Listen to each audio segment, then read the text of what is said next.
আজ আমি বানাবো আলুর বিরিয়ানি। তো তার জন্য আমি 1 কেজি আলু বড় বড় আলু দেখে নিয়ে নিয়েছি। আলুগুলো কেটে ভালো করে ধুয়ে নিয়েছি। আর আমি পেঁয়াজ বেরেস্তাটা আগে করে রাখবো। তো পেঁয়াজ বেরেস্তা আমার হয়ে গেছে। আর একই তেলে এবার আলুগুলো আমি হালকা লাল করে ফ্রাই করে নেব, একটু নুন আর একটু হলুদ দিয়ে। আলুগুলো কেটে আমি হালকা করে একটু চিড়ে দিয়েছি, যাতে মশলাগুলো ভালো করে আলুর ভেতরে ঢুকে যায়। তো আমি এখানে আলুগুলো এবার ফ্রাই করে নিচ্ছি। ফ্রাই করা হয়ে গেছে, আলু আমি তুলে নিয়েছি। তারপরে আমি একই তেলে আমি 4টে পেঁয়াজ নিয়েছি, মিডিয়াম সাইজের। পেঁয়াজটা একটু লাল করে ফ্রাই করে নেব।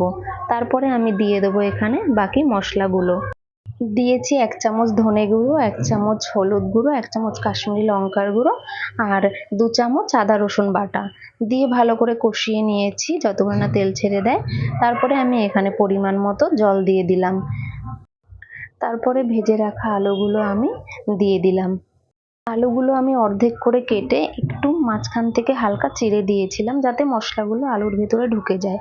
আর দিয়ে দিলাম পরিমাণ মতো নুন।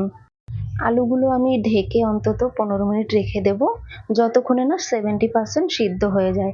70% সিদ্ধ করে নেব, বাকিটা ভাপে হয়ে যাবে। দিয়ে দিলাম 4টে কাঁচা লঙ্কা চেরা আর দিলাম 1 চামচ বিরিয়ানির মশলা। এবার মশলাটা ভালো করে মিশিয়ে নামিয়ে নেব।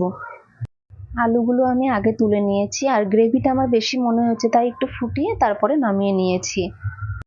চাল ধুয়ে আমি আগে 1 ঘন্টার জন্য রেখে দিয়েছি। আর এখানে জল বসিয়েছি, জলে দিয়েছি শাহি জিরা, এলাচ, লবঙ্গ, দারচিনি আর তেজপাতার পরিমাণ মতো নুন। দিয়ে দিলাম আমি একটু বিরিয়ানির মশলা উপর থেকে ছড়িয়ে। আর রাইসটা আমি 1 কেজি নিয়েছি। রাইসটা যখন 60% হয়ে গেছে, আমি অর্ধেক রাইস একটা লেয়ার করে নেব।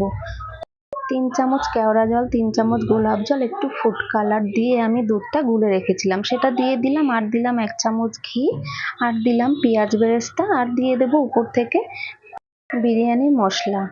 85% যখন রাইস হয়ে গেছে, তখন আবার বাকি রাইসগুলো দিয়ে আমি একইভাবে লেয়ার সাজিয়ে নিয়েছি। আর উপর থেকে দিয়ে দিয়েছি আমি পুদিনা পাতা। প্রথম লেয়ারের রাইসটা একটু কম সিদ্ধ করতে হয়, কারণ কি ওটা যখন স্টিমে থাকবে তখন বাকিটা সিদ্ধ হয়ে যাবে। স্টিমে বসিয়ে দেব, রেডি হয়ে গেছে। আর আমি ঢাকনার চারপাশে আটা মেখে ভালো করে লাগিয়ে নিয়েছি। ঢেকে দেব, যাতে পাশ থেকে ধোঁয়াটা না বেরিয়ে যায়।